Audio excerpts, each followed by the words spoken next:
object of this massive tribute, died as he had always lived, a private man without wealth, without property, without official title or office. Mahatma Gandhi was not the commander of armies, nor a ruler of vast lands. He could not boast any scientific achievement or artistic gift. Yet men, governments, and dignitaries from all over the world have joined hands today to pay homage to this little brown man in the loincloth who led his country to freedom. In 1890s, South Africa consisted of 4 states: the Orange Free State, the Transvaal, Natal and Cape Colony, all ruled by white people, either the British or the Boers. The Indians had travelled to South Africa hoping for a better life than they could have had in India.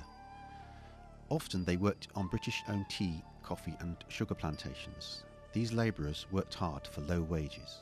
Gandhi's first job in South Africa was in Pretoria as a legal advisor to an Indian company named Dada Abdullah. Soon he started hearing stories about how badly Indians were treated.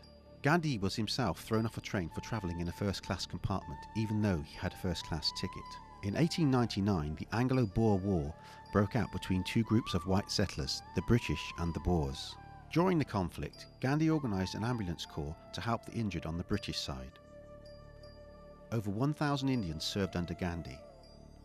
They worked hard and got on well with the British troops and saved many lives. Gandhi founded a weekly journal called Indian Opinion. In 1906, the Transvaal government passed a law ordering Indians to register with the government and be given a registration certificate.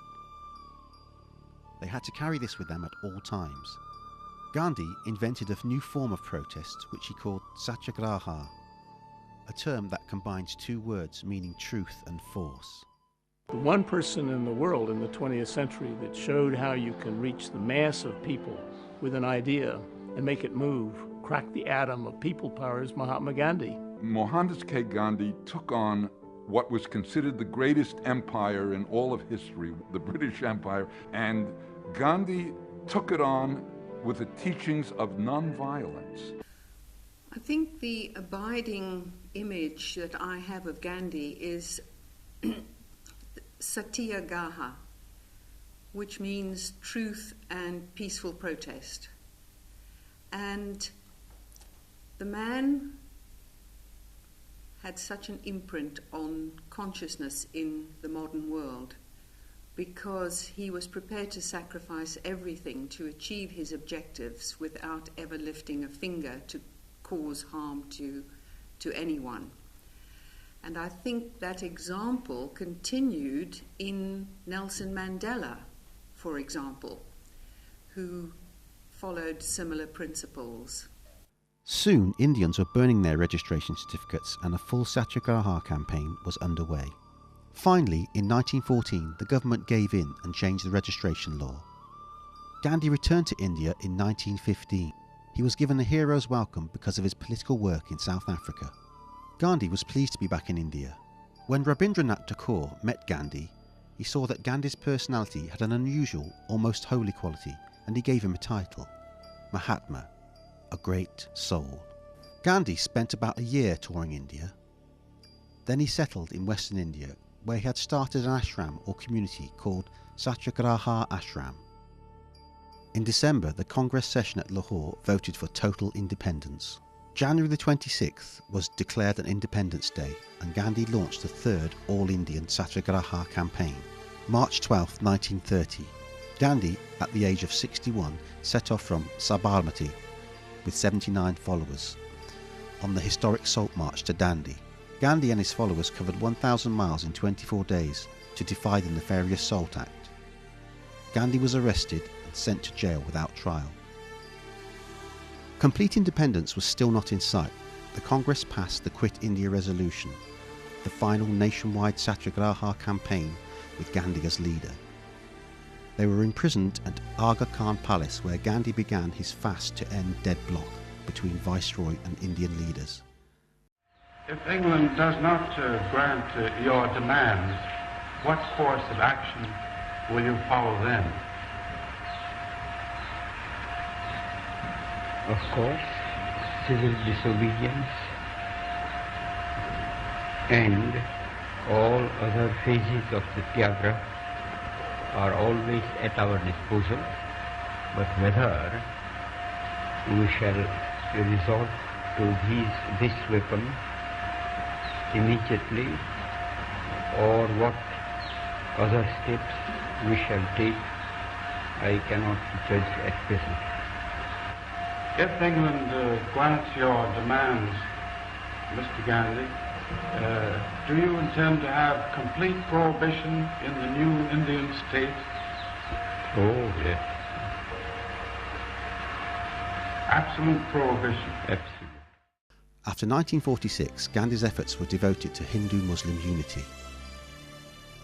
Although Gandhi participated in talks with Lord Mountbatten and Jinnah, he opposed the division of country in India and Pakistan. However, the country was partitioned and India granted independence. I have a message from His Majesty the King to deliver to you today. This is His Majesty's message.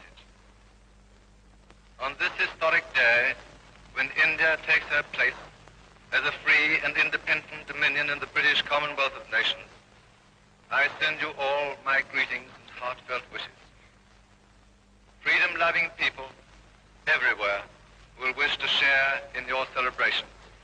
At this historic moment, let us not forget all that India owes to Mahatma Gandhi.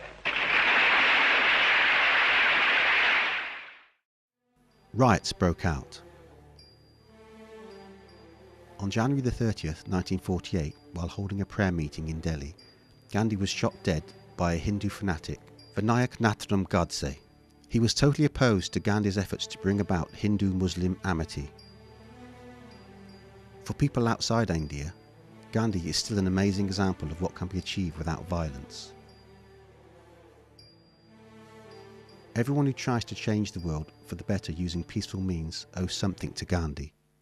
He was able to inspire thousands of Indians to march to the sea, to stand up against British troops, and his goal, of course, was the freedom of India, to come out from under the colonial British control. And he did that.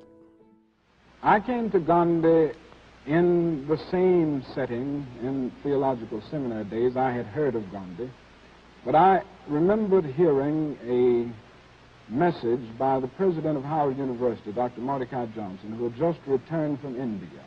He spoke in Philadelphia on his trip to India and the whole philosophy of Gandhi and passive nonviolent resistance. And I was so deeply moved by the message that I went away and bought several books on the Gandhian, on Gandhi and Gandhian technique. And at that point, I became deeply influenced by Gandhi.